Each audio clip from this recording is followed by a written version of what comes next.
Okay. So decolonizing spatial history of the Americas, in this case, is a huge challenge. On the one hand, the colonial discourse and the processes that it signifies are somewhat imprecise.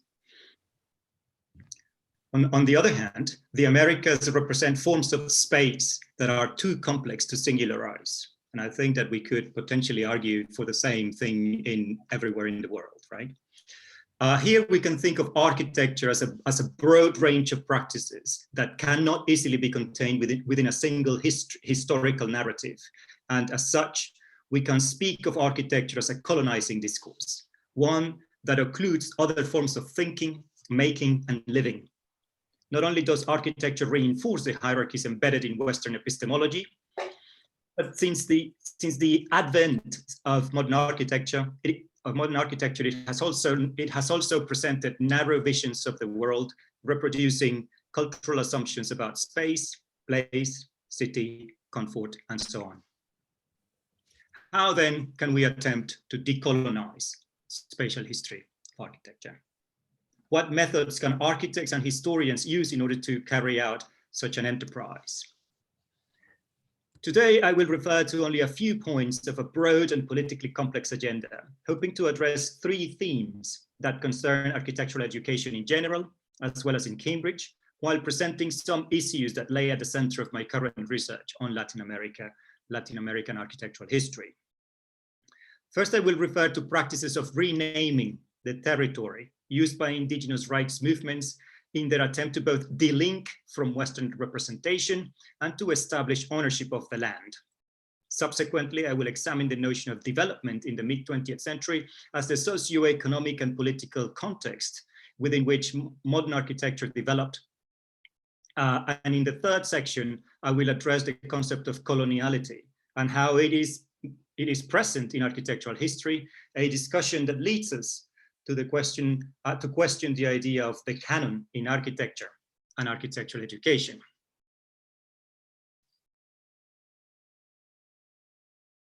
An important question that became central at the conference held in Austin last year is whether referring to the Americas is itself an attempt to dissolve some of the structures that continue to impose hierarchical structures of colonial origin on contemporary readings of architecture. The term abia jala has been invoked as a way to encompass the extent of land currently known as the Americas, South, Central, and North America. Of course, there are inherent difficulties in substituting names and resorting to pre-Columbian names, suggesting the possibility of delinking from existing global structures or returning to original moments prior to colonization. The term abia jala originates in the Guna language of the Darien region between Colombia and Panama and denotes the land in its full maturity. It has been used primarily by indigenous communities in order to delink themselves from designations imposed by the colonizer. Since the 1970s, indigenous rights movements in the Andean region have used the term to refer to the Americas.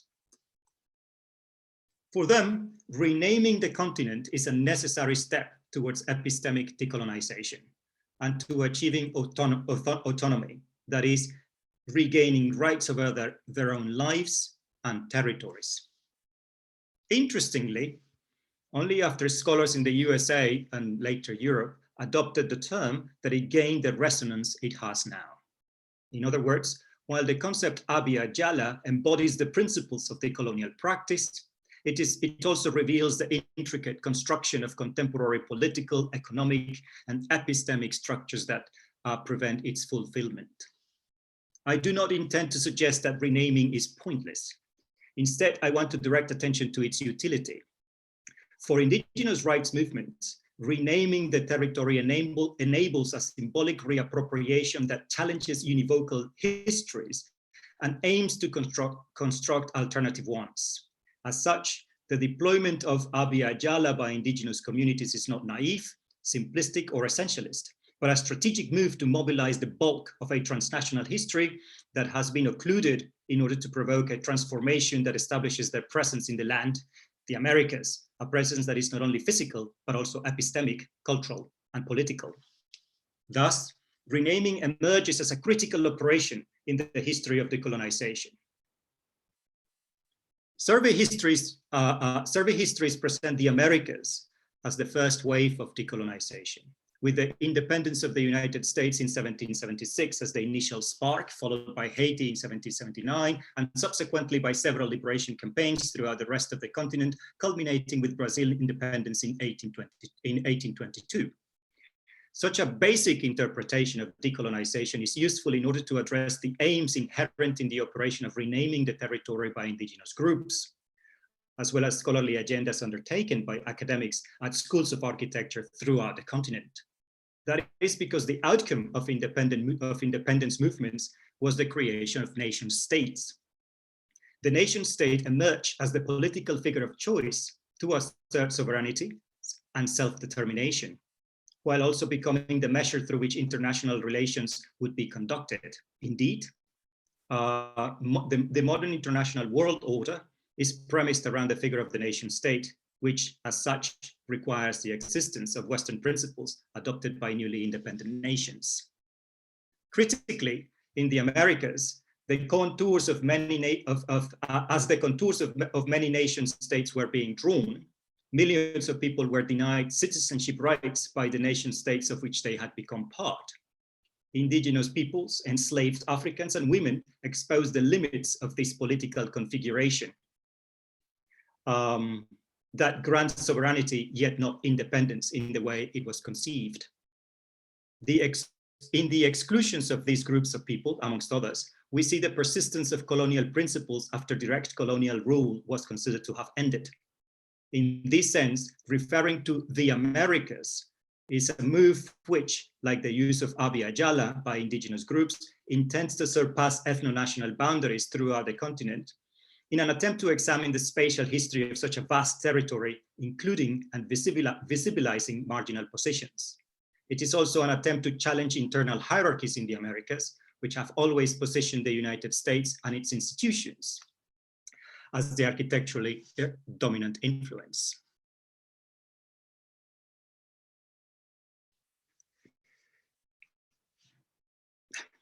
Sorry, what's that? If the constitution of the nation state in the early 19th century maintains colonial hierarchies, the context in which modern architecture advanced in the 20th century replicated such structures through the discourse of development. As Arturo Escobar points out in his influential book, Encountering Development, after the Second World War, it became impossible to conceptualize the world in terms other than development. In fact, Escobar describes development as a colonization of reality, in the sense that to achieve economic growth and material prosperity, 2/3 of the world would have to be drastically transformed. United Nations documents of the time reveal the extent to which development agendas required direct intervention in the affairs of formerly colonized nations if they were to achieve the targets set by a Western-dominated international community. I quote, "There is a sense in which rapid economic progress is impossible without painful adjustments. Ancient philosophies have to be scrapped. Old social institutions have to be disintegrated. Bonds of caste, creed, and race have to be burst. And large numbers of persons who cannot keep up with progress have to have their expectations of a comfortable life frustrated. Very few communities are willing to pay the full price of economic progress." Unquote. And this comes from the Department of Social and Economic Affairs of the United Nations in 1951. To achieve development, all nations had to replicate the socioeconomic, cultural, and political features of advanced nations of the time. As Escobar points out, even if such a statement may now sound arrogant and even naive, the surprising fact is that within a few years, the dream had been universally embraced by those in power. In fact, its impact on Latin America was enormous, leaving governments throughout the continent no other option than to implement ambitious industrialization programs and the technification of agriculture in order to increase material production and raise living standards. Given the internal social structures of most countries in central and southern sections of the Americas, developmentalist programs have had a detrimental effect.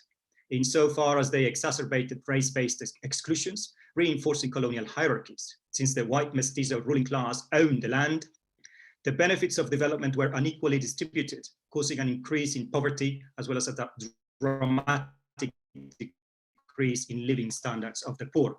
Moreover, development required the construction of infrastructure, which is why architecture played a central role in the progressivist agendas of the 1940s, 50s, and 60s. So this is the kind of projects that were implemented in those years throughout Latin America. Is in Bogota, is one well-known case in Brazil. I have a photo of the architects there, so you see them. Same kind of project in Mexico, Brazil again, Venezuela, and Colombia. However, the construction of infrastructure also required massive investment, loans, technical support, assistance, as well as aid and the education of technical people in the United States, etc. And both were offered by developed nations, the developed nations whose standards were to be met. As a result, development also increased dependency. The poor countries of the South had to take loans in order to be able to build these projects. To be sure, Escobar insists that development discourse is governed by the same principles as colonial discourse. I quote, "It has created an extremely efficient apparatus for producing knowledge about and the exercise of power over the third world. This apparatus came into existence roughly in the period between 1945 and 1955 and has not since ceased to produce new arrangements of knowledge and power, new practices, theories, strategies, and so on. In sum, it has successfully deployed a regime of government over the third world, a space for subject peoples that ensures also control over them," unquote. Escobar's insightful study of the expansion of development provides a fertile basis to initiate a revision of the terms in which colonial structures continue to influence the materialization of space in the Americas. And I would sort of cautiously extrapolate this to other parts of the world, like Africa, and maybe also the peripheries of Europe even. And the way in which those architectures are historicized. Space is a central concept to both colonialism and development. Allocating specific areas to different social groups in strategic geographical positions is one of the key characteristics of the colonial enterprise, and the Americas were no exception. The Peruvian sociologist Aníbal Quijano argues that, I quote, "race became the fundamental criterion for the distribution of the world population into ranks, places, and roles in the new society's structure of power, capitalism," unquote. Quijano explains how in the Americas, indigenous populations were confined to serfdom and the Black were confined to slavery, while the Spanish white established themselves as the dominant race. These were not clear-cut classifications. Although these were not clear-cut classifications, they underpinned a complex distribution of rights and land with direct impact on the spatial configuration of the entire continent and ultimately on the colonial city. These allocations still influence the form of cities throughout the Americas today. It is no coincidence that Afro-descendants or Black people and indigenous populations tend to reside on the urban peripheries, where they remain poor, underrepresented, and excluded from the economic system, which remains dominated by white European descendants and a mestizo ruling class. I argue that studying the persistence of these spatial configurations pertains to the realm of architecture, yet I also maintain that the study reveals the limits of such a realm, the existence of multiple practices of space production and modes of inhabiting. In two recent papers, one published in the Architectural Review last August, the other in the journal The Arc, published by Universidad de los Andes in Colombia, I examined the terms in which architectural history sustains colonial practices. Resorting to the work of Aníbal Quijano and Arturo Escobar, amongst other Latin American decolonial theorists, and more specifically to the concept of coloniality, I analyze how architectural historians in the Americas often ratified the dominance of Western epistemology, They replicate methods of historical inscription according to which American architecture from south to north emerges only in relation to a European predecessor. To demonstrate this assertion, I show how magazines played an important role consolidating unidirectional genealogies that present modern architecture as derivative, foreclosing the possibility for architects from that region, from Latin American architects, from actively contributing to modern architecture.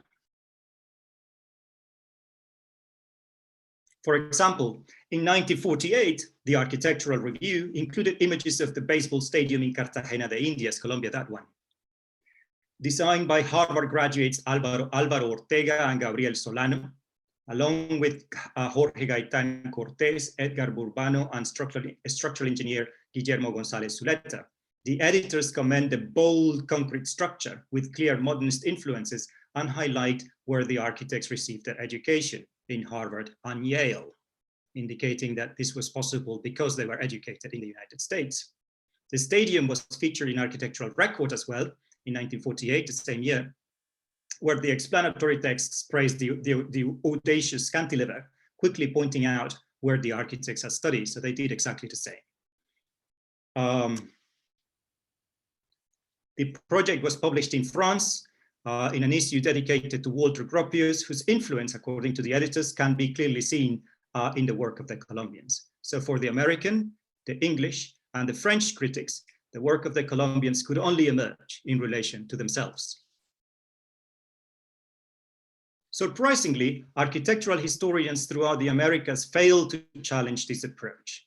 Let me briefly explore one case. Silvia Arango, whose book Historia de la Arquitectura en Colombia, History of the Colombian Architecture, articulates a narrative which, in her own words, I quote, gives Colombian architects a place in the Latin American and international context. It locates architects in the continent, but also in the world.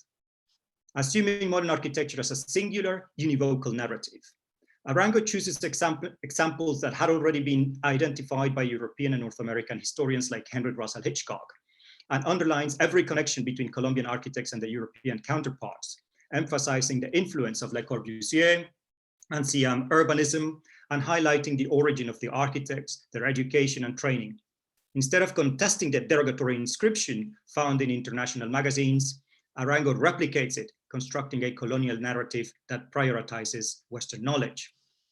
I need to clarify here that Arango is not the only one who does that. I bring Arango's work because it's very influential in the context of Colombia, and it's precisely because of her influence that we need to begin to review these histories critically. It's not that it is a bad book, it's a book of the time. But there are other people like Francisco Bullrich in Argentina, Enrique Brown in Chile, Carlos Comas in Brazil, Ramon Gutierrez also in Argentina, who replicate, who do exactly the same thing of sort of trying to inscribe the architecture of their countries in the history of architecture in such a way that what they do is try to find a place for their own practices in the world. Indeed, the fact that the history of architecture in the Americas is represented through the work of white mestizo architects educated abroad, whose buildings look like those designed by the Euro-American masters for whom they worked, is the clearest expression of coloniality in architecture today. Not only does this refer to the significant absence of non-white architects in the history, and that's why I had the photos of the architects, of non-white architects in the history of architecture in the Americas, or the fact that no Afro-descendant or indigenous architect has ever won a major architecture award in the continent, but also to the fact that whiteness reaffirms a particular racial order whose origin is colonial. Race is a key theme in the colonial agenda and deserves mention due to the lack of ethnic minority representation in architectural history and practice throughout the Americas, as well as to the lack of work on the concept of whiteness as a signifier of privilege in architecture. So these are the buildings that Silvia Arango inscribes in her book. So as you can see, it's very modernist buildings that could very quickly be connected to Le Corbusier or the international style, and therefore sort of identified as part of a global kind of development. as opposed to looking at the majority of buildings, which were not like this. Wrestling with the canon. If the work of mestizo modern architects represents the canon, like that, how can we approach the canon, or what value does it have in architectural education? This latent question forces us to reflect on the need to teach, say, Mies van der Rohe to undergraduate students in Bogota or even Cambridge. If the aim of professional education is to prepare students to design buildings that respond to a complex range of economic, environmental, political, social, and technical conditions, and do so in relation to specific groups of people, why do they need to know the Seagram building or the Barcelona pavilion? In principle, it is perfectly possible to educate architects without teaching them the canon. Not studying Mies van der Rohe, Frank Lloyd Wright, or Oscar Niemeyer does not preclude in any way the capacity to design functional, innovative, even beautiful buildings that respond to the needs of people and the conditions of a site. The only reason why this is done in many locations throughout the Americas, and indeed the world, is in order to create the structures through which studio is judged by juries at crits. As such, the canon is part of an architectural culture, singular, where history anticipates the outcome of the studio, even though the latter is the central component of architectural education. Studio work has the capacity gradually to convert the immense complexities students encounter in their site analysis into projects that meet the canon in one way or another. Salvador Prado, from the Pontificia Universidad Católica del Ecuador in Ibarra, questions the validity of teaching a history of architecture that has little relevance to students at his university. The Parthenon and Notre Dame, or the Villa Tugendhat and the Barbican Center are unsurmountable reference whose cultural weight diminishes the ability architects have to design for the needs of the local people, he says.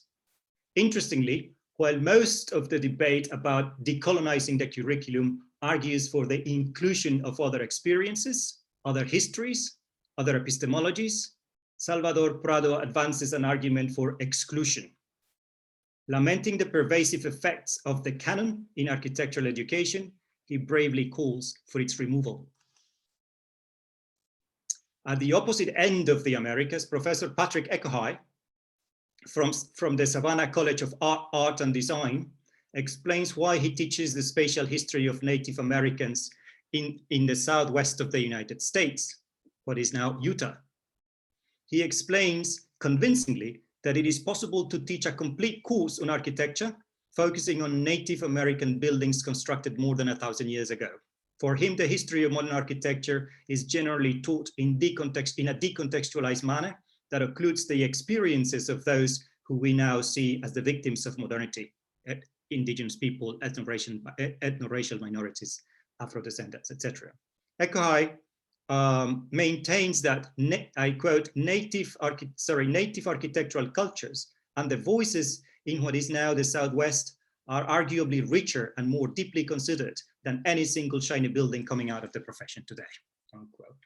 Thus, he reveals the possibility of an alternative pedagogy that circumvents the dominance of the Western canon. Neither of these two authors implies that the canon is irrelevant, nor am I. The challenge is to find the place to find its place in architectural education so as to decenter it, permitting more productive dialogues. We ought to remind ourselves that while delinking epistemologies is central to the colonial agenda, it does not imply a rejection of Western traditions. As Walter Mignolo puts it, I quote, decolonizing Western epistemology means to strip it out of the pretense that it is the point of arrival and the guiding light of all kinds of knowledges. In other words, decolonizing knowledge is not rejecting Western epistemic contributions to the world. On the contrary, it implies appropriating its contributions in order to then dechain them from their imperial designs, unquote.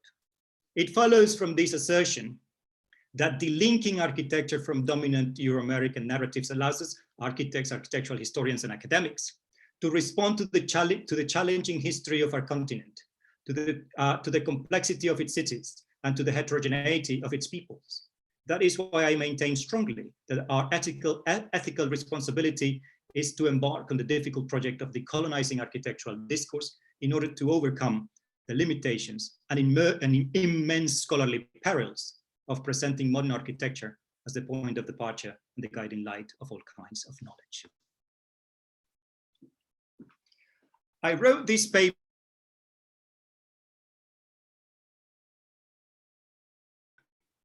millions of people are becoming ill. Can you hear me? Yeah. Millions of people are becoming ill. Thousands have tragically passed away, and many others have suffered from COVID-19 in other ways, unable to visit their children, their parents, or their friends. That is not to mention the increasing number of people who have lost their jobs, their financial stability, their capacity to support themselves and those they are responsible for, losing also their sense of self-confidence and belief. A great deal of those are the excluded subjects of modernity, the indigenous and the African descendants in all countries throughout the Americas and indeed the world. The British newspaper The Guardian reported that, I quote, the death rate in the US from COVID-19 amongst African Americans and Latinos is rising sharply, exacerbating the already staggering racial divide in the impact of the pandemic, which has particularly devastated communities of color, unquote. On January 8th this year, an article published in the New York Times indicated that, I quote, racial health disparities represent a vast structural challenge in the United States of America, made all the more stark by the raging pandemic. Black, Latino, and Native Americans are infected with coronavirus and hospitalized with COVID-19 at higher rates than white Americans, and they have died of the illness at nearly 3 times the rate, according to the Centers for Disease Control and Prevention, unquote.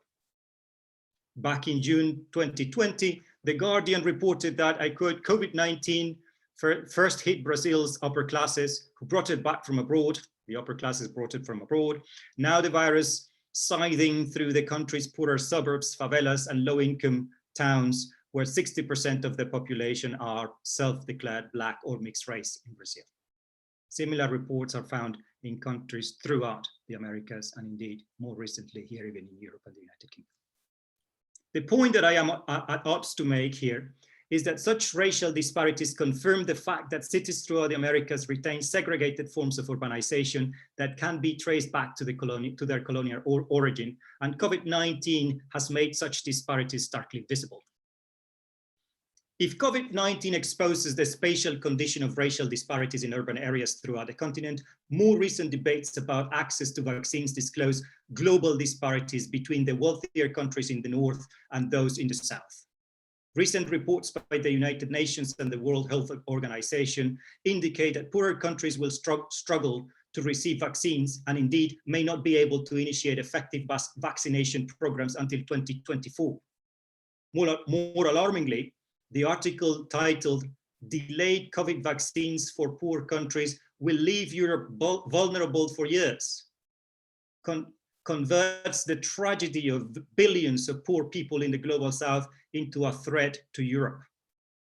The article cites the United Nations humanitarian chief, who maintains that, I quote, poorer countries are unlikely to gain substantial access to COVID-19 vaccines until the latter half of next year, meaning wealthier countries could still remain vulnerable to new waves of infection. A persistent colonial difference turns formerly colonized nations into a burden, reiterating that the lives of their citizens have lesser value in the broader scheme of contemporary global economy, just as they did 500 years ago. Given the gravity of these situations in the world today, I could not let them go unmentioned. But this is not the only reason why I draw on them. The spatial history of the Americas has never given sufficient attention to all the social groups that were brought together into greater proximity by colonialism.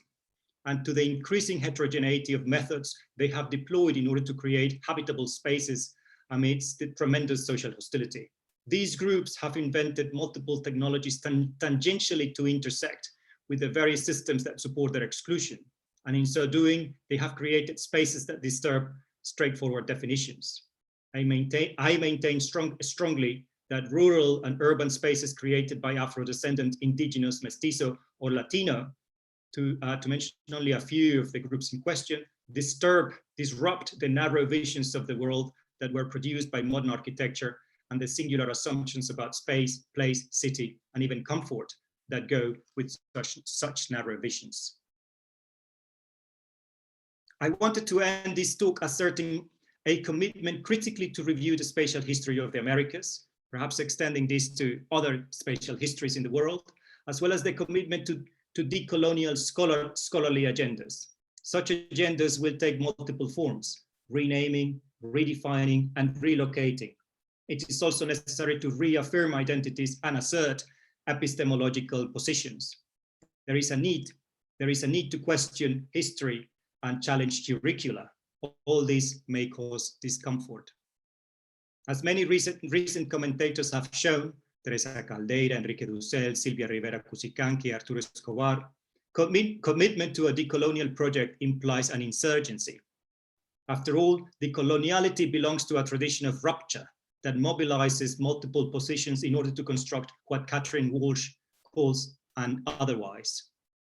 Much have we heard about the absence of race in modern architecture and the need to write race back into architectural history, analyzing how architecture intersects with the history of slavery, colonialism, and inequality, as the editors of the book Race and Modern Architecture explain in the introduction to a book that makes an immense contribution to architectural history. There is no equivalent to this collection in Central or South America or in other parts of the world as well. Efforts to write about Native Americans' contribution to spatial narratives in the United States and Canada are significant and yet remain rare. The collaborative work of Ana Maria León and Andrew Herscher comes readily to mind, but one wonders whether similar efforts could be made to acknowledge the spaces produced by indigenous communities in the rest of the Americas, Africa, Australia. More work has to be done to historicize and theorize the peripheries of our cities, not as sites of aberration or as obstacles to modernity and modernization or development, but as a constituent part of our own urban modernity. However, it is not about including more histories or the histories of others. Necessary as it is, including histories does not give substance to the decolonial agenda. Decolonizing spatial history denotes a construction and also an intervention to transform existing understandings of the spaces we inhabit. As for us here in Cambridge, we must remember that decolonizing is a diffuse concept. Decolonizing per se does not specify an outcome. It sets out a broad agenda that implies reacting against a colonial authority, but its objectives, methodologies, and the outcomes may be different for different groups. Therefore, it is necessary clearly to establish the aims of our precise decolonial endeavor in the Department of Architecture, while accepting its limitations. Emphasis on the disciplinary aspects of this scholarly endeavor is fundamental in order to acknowledge our position or positionality as trained architects or students of architecture at a university like Cambridge. I believe that our commitment to decolonial discourse is genuine, as is our interest in developing alternatives to architectural pedagogy and practice. However, it would be presumptuous to assume that we speak on behalf of or give voice to excluded subjects throughout the world who not only have their own voices, but have also developed their own ways and strategies to be heard. In other words, we must enter decolonial debates understanding that there is no single or predetermined objective, nor can the outcome of the decolonial enterprise be anticipated. The decolonial agendas are placed within the collectivity, while acknowledging that there may be other subjects for whom decolonizing has a different and perhaps immensely more significant consequences. Thank you very much.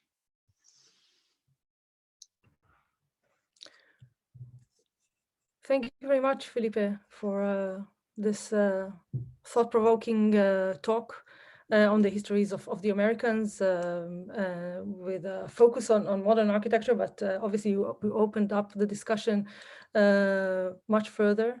I wonder if anyone would like to ask a question, and if not, I'll be happy, and until you think about what to ask, I'll be happy to engage. I wonder, I mean, you discussed very convincingly how the more formal modernist architecture in Latin America was pushed forward through development and other practices and discourses. And obviously it was very much broadly documented, as you were showing in your slides. And you obviously reflected on the importance of revealing or exposing the missing histories from this discourse, the other possibly architectures. So I wonder if you could reflect on methodologies in which it could be done with the, sometimes the lack of archives in which these architecture, for these different forms of architecture could be reflected upon. So we don't have material, so how can we do that? Possibly oral histories, maybe there are other methodologies that could be used. And also on the definition of architecture and how it could expand and possibly include forms of architecture that so far have been excluded from the discussion and from being recognized as architecture as such, as spatial practice with particular intentions produced created by people in spaces that they inhabit. Yes, thank you. I think that those are fascinating questions, and yes, there is a lack of information. There is a lack of archives of popular, vernacular, informal, whichever way we want to call architecture. But I suppose that's indicative of the issue. Isn't it? The archive is already a form of academia. It's a form of studying and recording. So archiving these architectures sort of already implies a kind of absorption within this sort of Western pedagogical system of studying. But we need to study. It has to be done. So we need to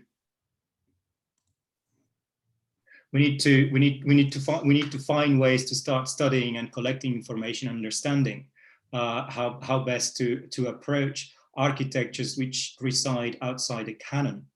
And that goes very well with the question about redefining architecture. At the beginning of the talk, I said that I conceive of architecture as a colonizing discourse. It colonizes, we were discussing this with the students earlier on in our group,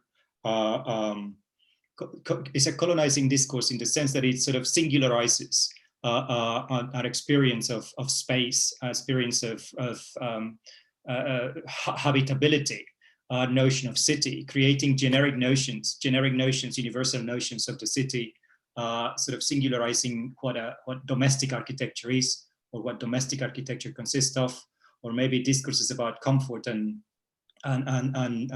so on. Sort of they create these sort of umbrella concepts that homogenize our experience and understanding of space throughout the world. And I think that in so doing, it excludes other forms of building, other forms of being in the world and inhabiting.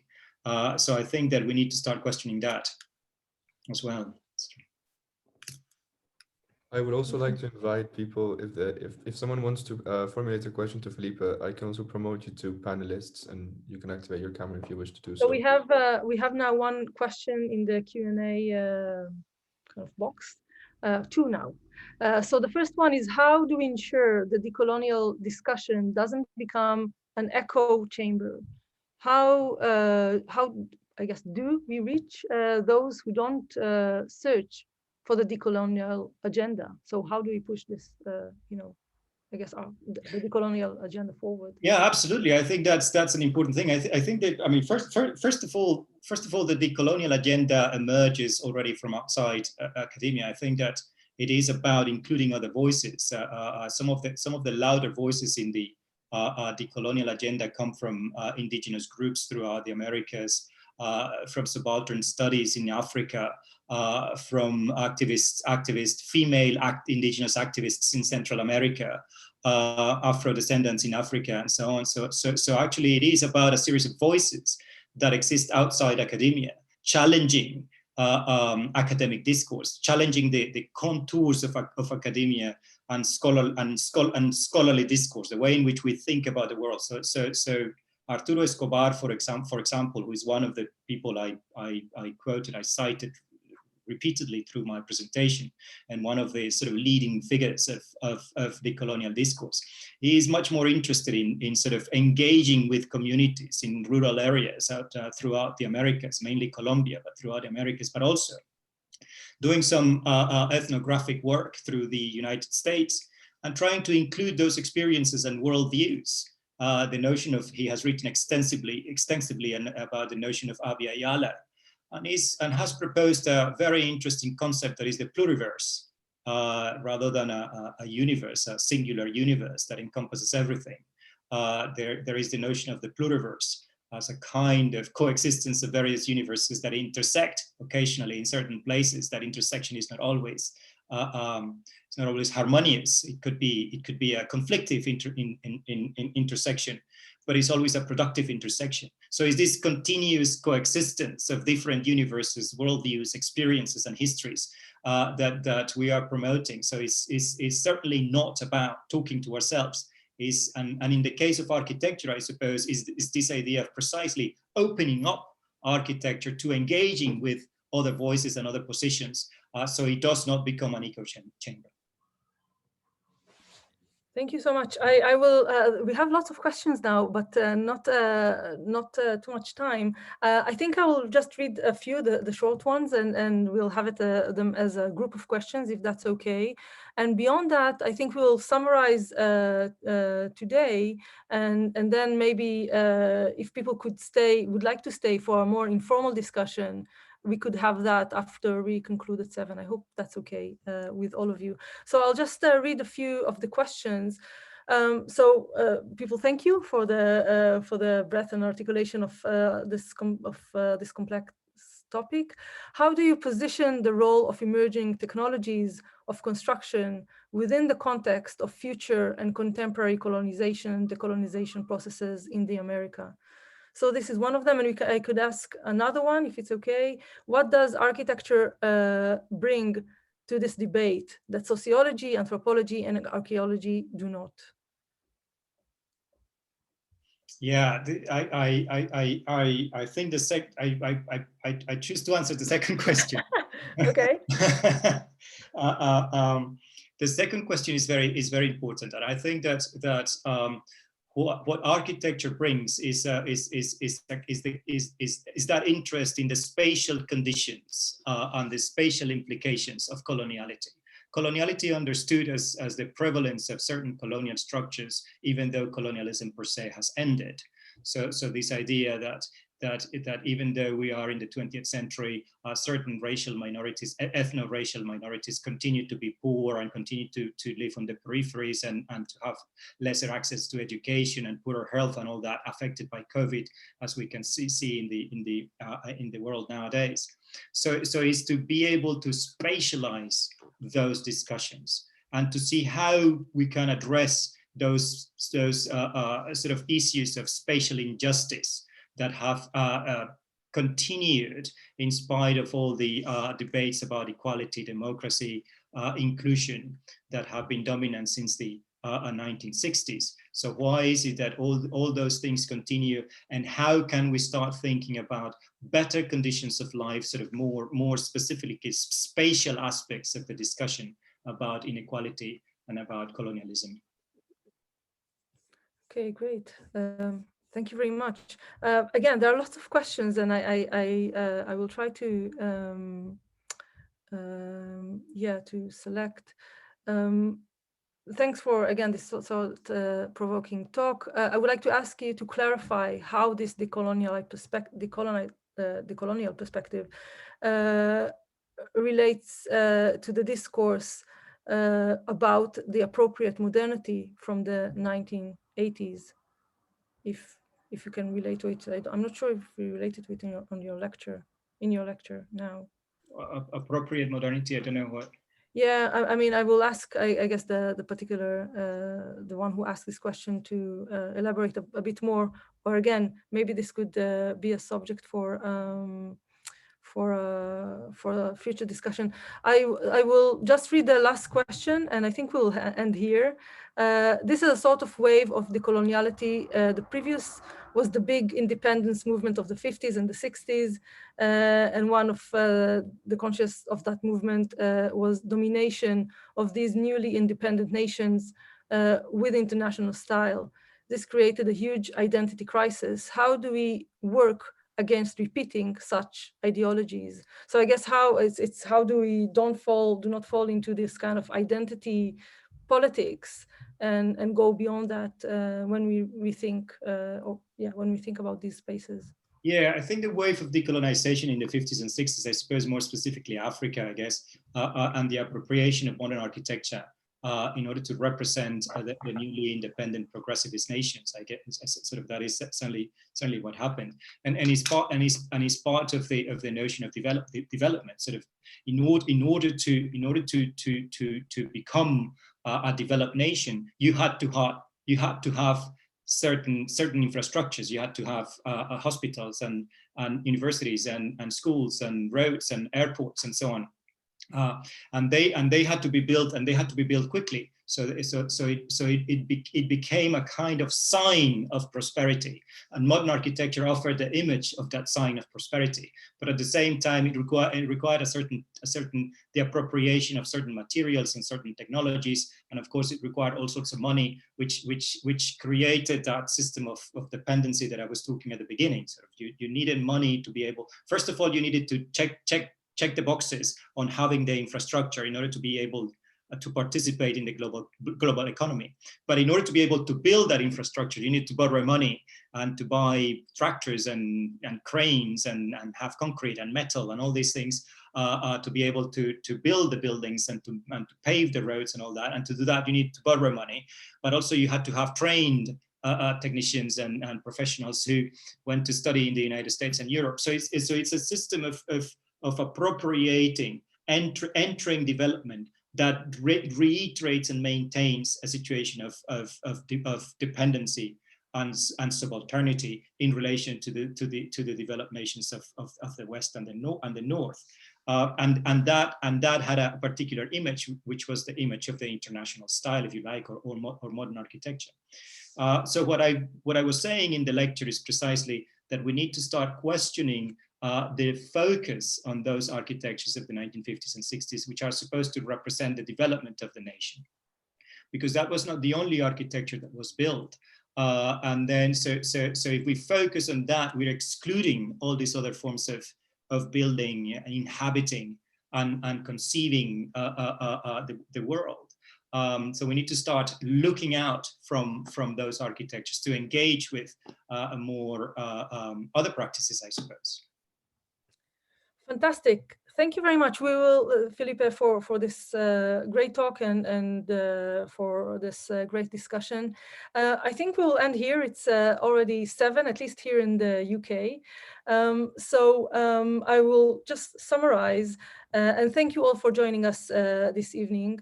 In our next talk, we will have Aya Musmar, who will examine feminist transpositions in the refugee camp, particularly discussing Georgian Zatari camp for Syrian refugees, where she volunteered and which she studied. And she'll talk to us directly from Amman in Jordan. And the final talk for this term will be by Renita Bardan, who will speak about the resilient cooling of spaces of poverty, particularly in India.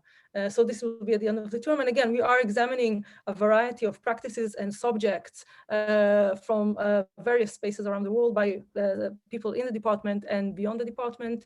And we really hope that these lectures will enable us to collectively learn from elsewhere and to understand, I mean both contexts and practices, and to understand new ways to change the terms of the conversation as well as its content. So thank you again for joining us today. We'll show you, and thank you, Felipe, for your fascinating talk. Thank you for having me.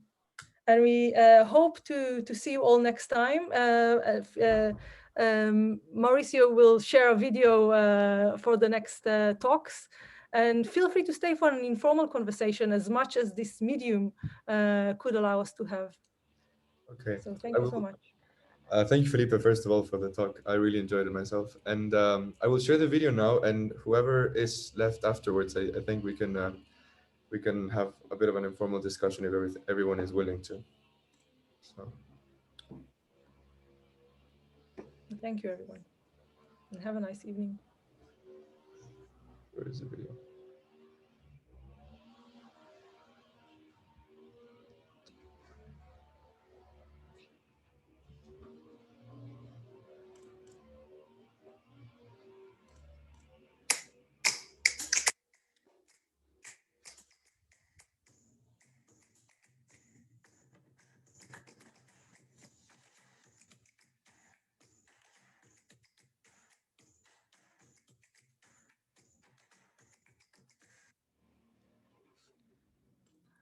Okay, so I suppose that we can continue to explore some of the questions if Felipe would be willing to do so. There were a few that were not answered.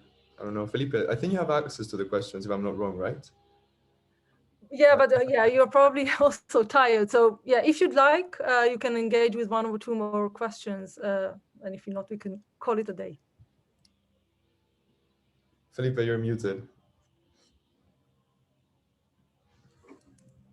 Maybe it's a sign. Felipe, you have to unmute yourself. Oh, no, what I was saying is that perhaps we could talk about the one on appropriate modernity, because I couldn't understand the question initially, but reading it, I can see what it's about. Appropriate modernity was a concept that developed in Latin America. So this question comes from a friend actually in Colombia, and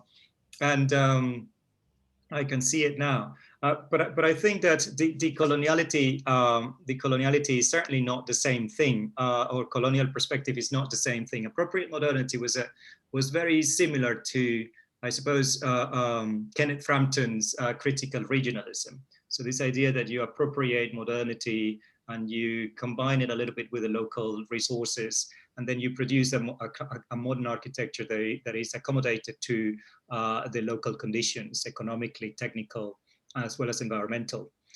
So it looks a little bit like it, but a little bit different, a little bit like modern architecture, but a little bit different too.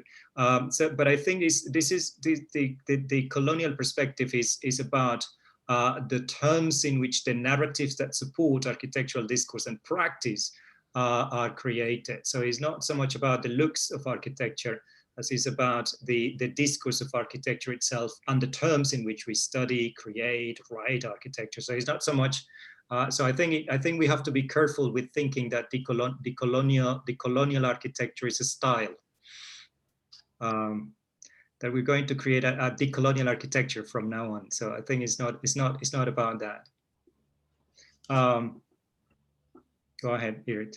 No, very so, and maybe you could treat it as this kind of encore question, because I'm sure you're tired. We had a long day and we had a workshop previously, and also I guess in this mode of webinar, it's quite difficult to engage with a more informal conversation. So if you would like to reflect on a few questions. No, it's and if not, we can call it for the day and thank everyone. Mauricio? Yeah, I think if there's if I can perhaps formulate a question, you could say, I was interested in your lecture. You mentioned that you had this stadium in Cartagena, and you talked about how the architects were validated through their studies abroad in the US and Europe. And that question about how can we engage with perhaps technological advancements that take place and then don't impose that onto, well, maybe that, well, sort of make use of that. And the question, I think, was sort of hinting at, is there any way that that doesn't become a colonial practice in itself? And that sort of made me think, like, as someone who is studying abroad, is there any, like, almost become sort of part of that technology or perceived technology that ends up being imported to produce something in different regions of the world? And I think my question is, like, to what extent can, like, what is the role of the student that leaves and come back, and how, yeah, I think that sort of dynamic, if you could comment on that. Oh, I thought the question was going one way and then you went another. Let me just write it down. So the question to students abroad, and then the technology. I think that if we were to approach that question of technology the way you presented it, Mauricio, I think that it's the problem is not with appropriating technologies, but with the application of the technology, right? If the technology is used in order to make sort of better buildings, cheaper buildings, more sturdy buildings that respond to specific conditions and allow us to construct faster, protect the environment, create less debris, accommodate more people, and so on. So there is no problem with the technology. The problem with appropriating technology is if it is appropriate. Well, I don't know. No, this is how I see it. Of course, I'm not colonizing the debate. So the way I see it here, my opinion is that the risk of appropriating technology in order to create buildings that look a certain way, right? So if you appropriate the technologies in order to create a particular kind of building that responds to a sort of a homogeneous understanding of space and construction and image and so on.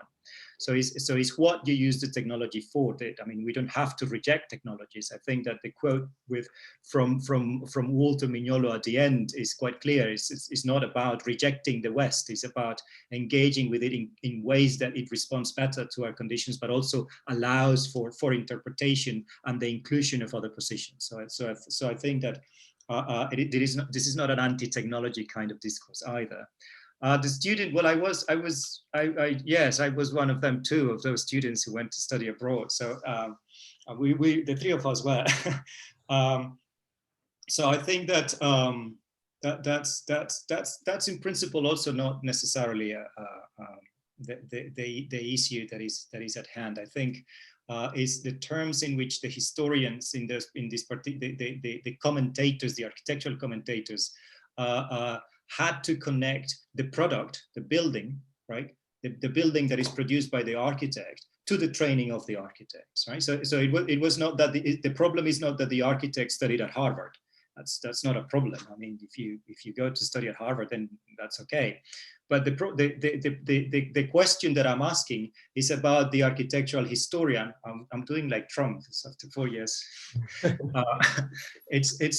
The problem is the historian that writes the history justifying the quality of the building through the education of the architect. So it's not that the architect himself or herself was able to produce this building. The implication is that the architect was capable of doing that building because his education was from Harvard. And I think that's the problem. Thank you. Yeah, no. Okay, great. Thank you. I think we could conclude for the day. Thank you so much for your talk, Felipe, and thank you all for staying here with us and being part of this. Hopefully, we do hope that you will join us next time and continue to provoke us with interesting questions. Indeed, so thank yes. you. Okay. Thank you very much. Thank you. Very much. Bye. Bye. Bye.